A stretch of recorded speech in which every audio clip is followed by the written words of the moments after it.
के थाना नवाबगंज के इलाके में एक सनसनीखेज वाकया पेश आया, जहां आपसी रंजिश के चलते दो गिरोह में कई राउंड फायरिंग हुई और चाकू चलाए गए, जिसके नतीजे में 2 लोगों की मौत हो गई। जिसके बाद मौके पर पहुंचकर डीआईजी ने मामले की जांच का हुक्म दिया और मुलजिम की जल्द गिरफ्तारी की बात कही।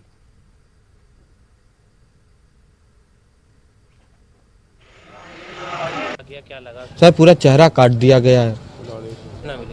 सर हमने देखा था। कौन कौन लोग थे?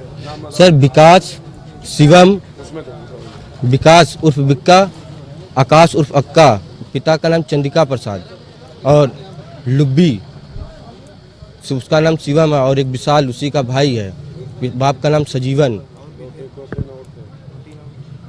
और भी 2-3 लोग थे। दीपू सागर कौन है? ये दीपू सागर वहाँ के सर बसपा प्रत्याशी एक बार रह चुके हैं। ये नवाबगंज थाना के उजियारीपुरवा गांव में राजकुमार और रवि नाम के व्यक्ति को कुछ लोगों ने उन पे गोली मारी है और उनकी हॉस्पिटल में ले जाने के बाद डॉक्टरों ने उनको मृत घोषित कर दिया है।